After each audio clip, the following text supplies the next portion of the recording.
నమస్తే, welcome to సర్కార్ TV. నేను మీ మధు.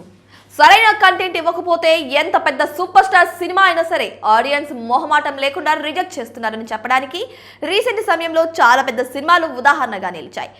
అయితే ఆ జాబితాలో ఇప్పుడు ఘాటి చిత్రం కూడా చేరిపోయింది.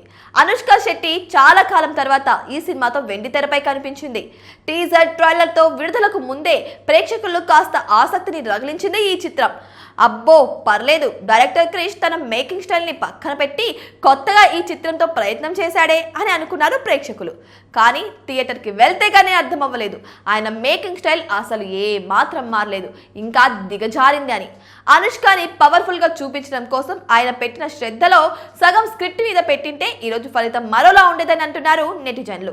ఈ సినిమా కోసం అనుష్క శెట్టి దాదాపుగా 12 కోట్ల రూపాయలకు పైగా రెమ్యునేషన్ అందుకుందట. సినిమాకు 2 రోజులకు కలిపి కనీసం 3 కోట్ల రూపాయల షేర్ వసూలు కూడా రాలేదని చెబుతున్నారు. ప్రతి చిత్రానికి ప్రాంతాల వారీగా స్పష్టమైన బ్రేకప్ వస్తుంది, కానీ ఈ సినిమాకు అలా రాలేదు. ఎందుకంటే ప్రాంతాల వారీగా చెప్పుకోదగ్గ వసూలు రాలేదు కాబట్టి. అనుష్క సినిమా అంటే మినిమం గ్యారంటీ రేంజ్ వసూళ్లు ఉంటాయి, కానీ ఈ సినిమాకు ఇంతటి దారుణమైన ఓపెనింగ్స్ వస్తాయని ఎవరు కూడా ఊహించలేకపోయారు. ఆమె తీసుకున్న 12 కోట్ల రెమ్యునేషన్లో 1వ వంతు వసూలు కూడా క్లోజింగ్ లో వచ్చేలా కనిపించడం లేనట్టు కనిపిస్తోంది. ఇక కేవలం తెలుగు రాష్ట్రాల్లోనే బ్రేక్ ఈవెన్ టార్గెట్ 25 కోట్ల రూపాయలు ఉన్నాయి. ఇక అంటే దాదాపుగా 80%కి పైగా నష్టాలను చూడాల్సిన పరిస్థితి వచ్చిందన్నమాట. ఒక ఓవర్సీస్ పరిస్థితి చూస్తే నిర్మాతకు కళ్ళల్లో నుండి నెత్తురు కారుద్ది. ఇక మొదటి రోజు కేవలం ప్రీమియర్ షోతో కలిపి కేవలం $45,000 వచ్చిందట. దీనిని బట్టి ఈ చిత్రం ఏ రేంజ్ లో ఘోర డిజాస్టర్ ఫ్లాప్ అనేది మీరే అర్థం చేసుకోండి. ఇక డైరెక్టర్ క్రిష్ ఈ సినిమాతో తన కెరీర్ కి తానే శుభం కార్డు వేసుకున్నట్టే అనిపిస్తుంది.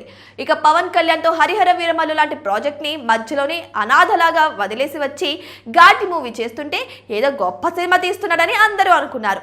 తీరా చూస్తే కళ్ళు పేలిపోయే రేంజ్ సినిమా తీస్తారని ఎవరూ ఊహించలేకపోయారు. ఈ మాత్రం దానికి ఇంత బిల్డప్ ఎందుకు? కుదురుగా హరిహర వీరమల్లు చేసుకుంటే ఫలితం వేరేలా ఉండేదేమో అంటూ సోషల్ మీడియాలో నెటిజన్స్ మాట్లాడుకుంటున్నారు. మరి మీరు కూడా ఘాటి సినిమా చూసారా? మీ అభిప్రాయాన్ని కామెంట్ బాక్స్లో కామెంట్ చేయండి.